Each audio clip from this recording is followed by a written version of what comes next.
بھارت کے غیر قانونی زیر تسلط مقبوضہ جموں کشمیر میں اگرچہ کشمیری عوام کو ایک طویل عرصے سے بھارت کی ریاستی دہشت گردی کا سامنا ہے، تاہم جب سے بھارت کے اندر ہندو انتہا پسند مودی سرکار کا ٹولہ برسر اقتدار ہے، بھارتی اور کشمیری مسلمانوں کی زندگی اجیرن بن چکی ہے۔ مودی حکومت کشمیری عوام کے جذبہ آزادی کو دبانے کے لیے آج وہ ہر حربہ استعمال میں لا رہی ہے جو کہ اس کے بس میں ہے۔ کشمیری عوام کو اپنے ہر طرح کے حقوق سے محروم رکھنے کے لیے یہاں قابض بھارتی فوج کو کھلی چھوٹ حاصل ہے۔ متنازع علاقے میں آج بھی ایسے کالے قوانین نافذ ہیں کہ اس مہذب جمہوری دور میں ان کا تصور بھی نہیں کیا جا سکتا۔ مودی حکومت کشمیریوں کی آزادی کی خواہش کو کچلنے کے لیے وحشیانہ طریقے استعمال کر رہی ہے۔ شوپیاں، بارہمولہ اور کپواڑہ اضلاع میں گزشتہ 2 دنوں میں 4 مزید کشمیری نوجوان غاصب بھارتی فوجیوں کا نشانہ بن گئے۔ قابض بھارتی فوج چن چن کر کشمیری نوجوانوں کو نشانہ بنا رہی ہے۔ کشمیری مسلمانوں کی نسل کشی بی جے پی سرکار کا اولین ایجنڈا ہے۔ بھارتی فوجوں نے گزشتہ مہینے یعنی مئی میں 32 کشمیریوں کو بے دردی سے شہید کیا ہے۔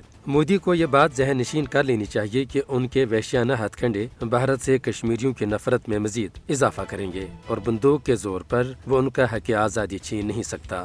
بھارتی حکمرانوں کی جنونی ہندوتوا سوچ کے باعث آج قضیہ کشمیر حل ہونے کے بجائے مزید الجھ چکا ہے۔ یہ حقیقت ہے کہ کشمیریوں کا خون بہنے تک جنوبی ایشیا میں پائیدار امن قائم نہیں ہو سکتا۔ یہ خطہ اس وقت تک جلتا رہے گا جب تک تنازع کشمیر کشمیری عوام کی امنگوں کے مطابق حل نہیں کیا جاتا۔ بین الاقوامی برادری کو مقبوضہ کشمیر میں جاری اس قتل پر اب خاموش نہیں رہنا چاہیے۔ کشمیر کے غیور عوام بھارت کی ریاستی دہشت گردی اور مودی سرکار کے قہر سامانیوں کے باوجود حقیقی خود ارادت کے لیے اپنی جائز جدوجہد کو جاری رکھنے کے لیے پرعزم ہے۔ مقبوضہ علاقے میں بھارتی حکمرانوں کی رسوائی نوشتہ دیوار ہے۔